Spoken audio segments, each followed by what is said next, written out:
नमस्कार, Maharashtra news 24 live मध्ये आपले स्वागत आहे। मी भाग्यश्री उर्फ मोनाली मॅडम। वळूया पुढील बातम्याकडे।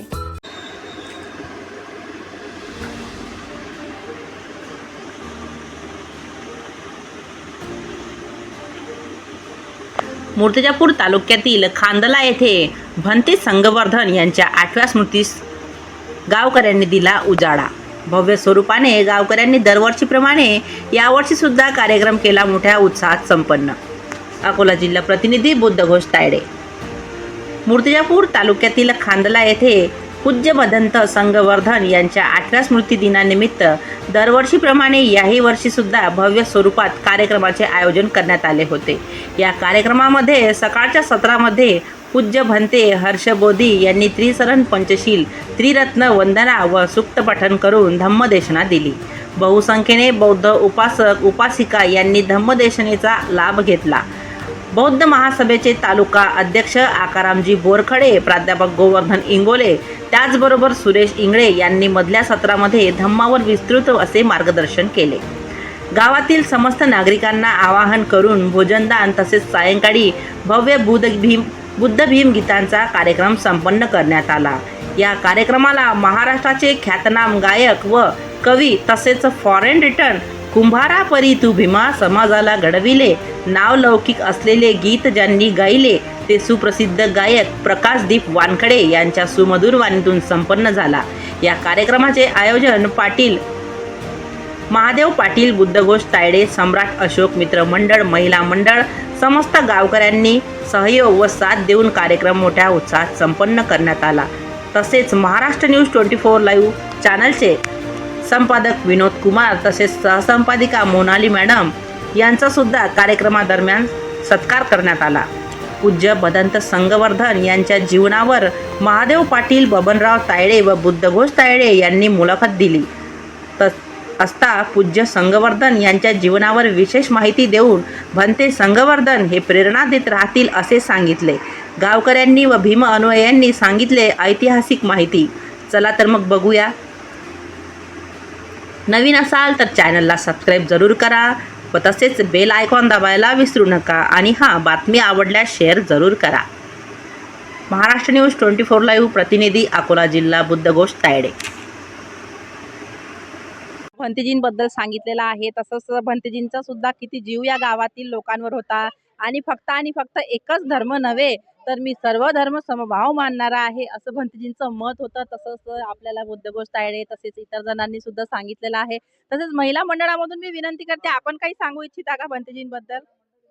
बुद्ध विहाराजवळ येथे सर्वजण आलेले आहेत आणि या ठिकाणी आपण यांचं मत जाणून घेऊया की त्या स्मृती दिनानिमित्त काय सांगू इच्छितात। तसेच विविध कार्यक्रमामध्ये बरेच जण आपली बाईट देतो आणि त्याप्रमाणे तो मनोगत व्यक्त करतो, त्या मनातील काय भावना आहे तो या ठिकाणी आपल्या समोर सांगत असतो। तर चला आज रोजी या दादांचं मत जाणून घेऊया। दादा, एक मिनिट, तुमचा संपूर्ण परिचय सांगा आणि आजच्या बद्दल आपण काय सांगाल ते सांगा। मी धम्मप्रचारक प्रसारक महादेव पाटील, खांदला गाव आहे माझं आणि आज भंते संगवर्धन यांचा हा 8वा स्मृती दिन या ठिकाणी साजरा होतोय।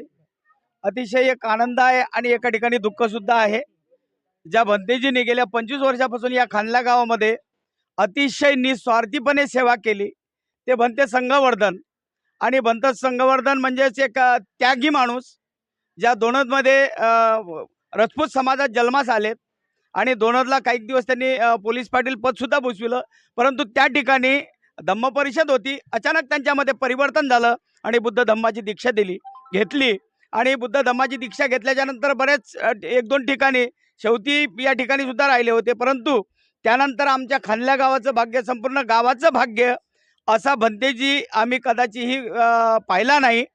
आणि निवड फक्त एका समाजापुरता मर्यादित भंतेजी नव्हते, ते प्रत्येक समाज आमच्या गावामध्ये, मग बेलदार समाज असो, पारधी समाज असो, धनगर समाज असो आणि बौद्ध समाज, प्रत्येक समाजामध्ये ज्या माणसाची खरंच स्वागत होत होतं असे ते भंतेजी संगवर्धन आमच्या संपूर्ण बौद्ध परिवाराला, संपूर्ण समाजाला सोडून गेलेत। अतिशय दुःख आहे।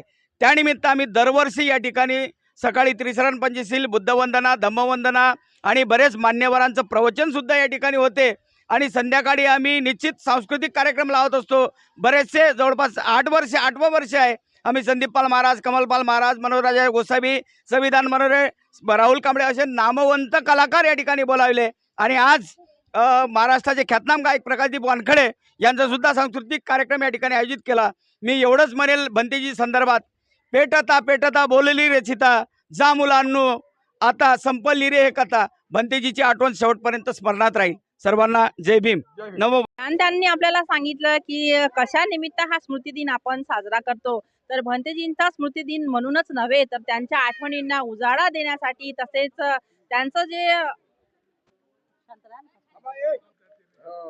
भंतेजींच्या स्मृती दिनानिमित्तच नव्हे तर त्यांच्या स्मृतींना उजाळा देण्यासाठी व तसेच त्यांची आठवण कायमस्वरूपी ही आमच्या मरेपर्यंत स्मरणात राहील या निमित्ताने हा कार्यक्रम त्यांनी इथे आयोजित केलेला आहे. तसेच आता दुसऱ्या सदस्याशी आपण बोलूया. तर आपला परिचय सांगा आणि आजच्या कार्यक्रमाबद्दल काय सांगाल. मी बबन तायडे, समाजसेवक. आणि भंतेजीचा असा जीवनक्रम आहे, ते बैतूल जिल्ह्यामधले आहेत.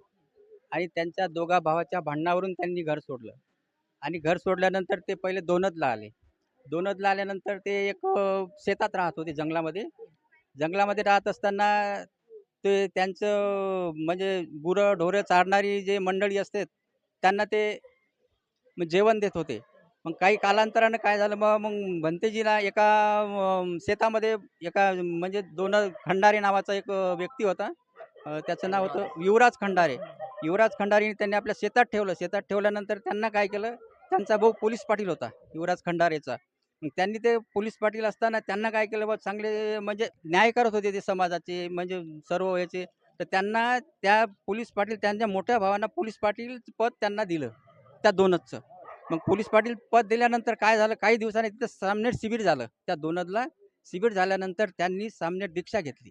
त्या दोनदला सामनेर दीक्षा घेतल्यानंतर ते काय मग काही दिवस सामनेर राहिले. मग आपल्या खानलामध्ये ते कधी येऊन राहिले. सांगतो ना. तर नंतर काय झालं, सामनेर राहिल्यानंतर काही वर्षांनी त्यांनी नागपूरला भिक्षूची म्हणजे दीक्षा घेतली. आणि ते त्यांना दीक्षा देणारे होते श्रीलंकेचे वात्सायन, म्हणजे खूप मोठे एक स्थवीर होते. त्यांनी दीक्षा दिल्यानंतर काय झालं, शेवतीला आले. शेवतीला 10 वर्ष राहिले. तिथं राहिल्यानंतर मग आमचे ते काका आहेत आनंदराव तायडे, हे त्यांची सासरवाडी आहे. सध्या आहेत. तर त्यांनी म्हणजे त्यांना इथं आणलं माझ्या काकांनी, आनंदराव तायडेनं. तेव्हापासून इथं राहिले. तर त्यांचं मग इथं बुद्ध आणि त्याचा धम्म हा ग्रंथ पठण करीत होते. आणि नियमितपणे जेव्हापासून ते इथे आले तेव्हापासून बौद्ध धम्म ग्रंथ हे म्हणजे सतत त्यांना वाचत होते. आणि हे बुद्धघोष तायडे यांना माहीत आहे की सर्व हेच भंतेजीचं जे शेवटचा टप्पा होता, ग्रंथ चालू असताना 3 दिवसाच्या अगोदर बुद्धघोषला सांगितलं की बुद्धघोष आता माझे 3च दिवस राहिले. हां. तर बुद्धघोषला सर्वांना सांगितलं की भंतेजी असं म्हणत होते. शेवटी त्यांनी मग 2016 ना 18 अच्छा, म्हणजे त्यांना हे ज्ञात झालं होतं का की आपला काळ जवळ आलेला आहे. म्हणून ते बुद्धघोषला सांगत होते. बुद्ध सर्व लोकांनी सांगितलं. 12 ऑगस्ट 1918ला 2018ला त्यांनी सर्वांना सांगितलं होतं. पण त्याचं ते दुःख होतं त्यांचं, ते कोणाला सांगितलं नव्हतं. हां. परंतु मग शेवटी 8 ते 8च्या दरम्यान सर्वांना बोलावलं आणि त्यांनी सांगितलं की आता माझा शेवटचा एक हा दिवस आहे. सर्वजण आले, लोकांना सर्व त्यांना एक साखर हे दिलं, ग्लुकोज साखर करून हे ते. आणि मग प्रत्येक आपापल्या जण घरी पाठवलं. लगेच 10 मिनिटानं भंतेजी गतप्राण नाही. मग तब्येत खालावली. त्यांना एक गाडी आणली, दवाखान्यात नेलं. आणि ते नेताच नंतर कांबरगावला नेलं. इथून नेल्यानंतर तिथून डॉक्टरनी सांगितलं की आता भंतेजीची तब्येत खालावली आहे, तुम्ही अकोला नेऊ शकता. तर मधातच त्याची प्राणज्योत विझली बोरगावला. तिथून त्यांना परत आणलं. आणि मग त्यांना इथं कमीत 4 वाजता इथे आणलं. इथे आणल्यानंतर सर्व लोकांनी त्यांचं मग एवढं केलं की त्यांची मिरवणूक काढली. ट्रॅक्टर आणला, सर्व गावांनी मिरवणूक काढल्यानंतर त्यांची अंत्यम म्हणजे बाहेरचे भंतेजी बोलवून, नागपूरचे, आपल्या अमरावतीचे, आणि अशा पद्धतीने त्यांनी मग अंत्यविधी त्यांचा सर्वांनी गावाच्या मिरवणूक करून पार पडला. अतिशय भावनिक हा काळ होता आणि त्यांनी त्यांच्या भावना इथे व्यक्त केल्या, की कशाप्रकारे त्यांनी भंतेजींचा अंत्यविधी कुठल्या जड मनाने त्यांनी इथे पार पाडला होता. आणि तसेच आपण पाहत आहे, की गावकरी किती छान प्रकारे भंतेजींबद्दल बोलतायत. बऱ्याच ठिकाणी असं होतं, की बौद्ध विहार असतात, त्या ठिकाणी भंतेजी राहायला असतात आणि ते जर त्यांचं जर ते काळाच्या पडद्याआड गेले अथवा स्मृतिशेष झाले, तरी सुद्धा त्यांची कोणी इतकी दखल घेत नाही. पण मूर्तिजापूर तालुका अकोला जिल्ह्यातील हे पहिलं गाव आपण पाहतो आहे, की त्या ठिकाणी एका भंतेजींसाठी किती कळवळ या गावकऱ्यांच्या मनात आहे. चला तर मग अजून आपण जाणून घेऊया बुद्धघोष तायडे यांच्याकडून. हा, काय सांगाल आपण या काळाबद्दल, जो गेलेला काळ आहे आणि जो आतापर्यंत आपण त्यांच्या स्मृतींना उजाळा देत आलेला आहात, तर याबद्दल काय सांगाल आपण? तर या ठिकाणी मला असंच सांगायचं आहे की पूजनीय भंते संघवर्धन जे होते ते सिलवान होते. सिलाचा जाई जुई व इतर झाडांचा सुगंध हा मर्यादित दरवळतो, परंतु सिलाचा सुगंध हा अमर्याद दरवळतो. आणि कबीर म्हणतात, सिलवंत सबसे बळा है रतन की खान, तीन लोक की संपदा पडी सिल में आन. असं सिलवान व्यक्तिमत्व म्हणजे संघवर्धन भंते. ते आमच्यामधून निघून गेले, परंतु ते सातत्याने आम्हाला प्रेरणा देत राहील. आणि ते खरोखरच निस्वार्थी होते, त्यांना कोणताही लोभ नव्हता. ते पायी प्रवास करत होते, कुणालाही त्यांनी कधी अपेक्षा केली नाही. ते मध्य प्रदेश बैतूल जिल्ह्यातले असल्यामुळे ते राजपूत समाजाचे होते. ते उच्च कुळातील जरी असतील, परंतु या ठिकाणी ते दोनच या ठिकाणी आले. काही दिवस ताराचंद बाबा म्हणून राहिले. ताराचंद बाबांचा प्रवास झाल्यानंतर ते एका ठिकाणी भंतेंची परिषद होती, त्या परिषदेमध्ये त्यांनी दीक्षा घेतली. दीक्षा घेतल्यानंतर त्यांच्यामध्ये असं महान असं परिवर्तन झालं आणि ते परिवर्तन झाल्यामुळे ते बुद्ध धम्म संघा म्हणजे संघाला समर्पित त्यांनी आपलं आयुष्य दिलं. मग नंतर ते तिथून टिटवा नावाच्या गावी गेले. टिटवा इथूनच वाशिम जिल्ह्यामध्ये आहे आणि तिथं काही दिवस राहिले. तिथं त्यांना फार मोठा पक्षी आणि प्राणी याचा फार मोठा प्रेम होतं.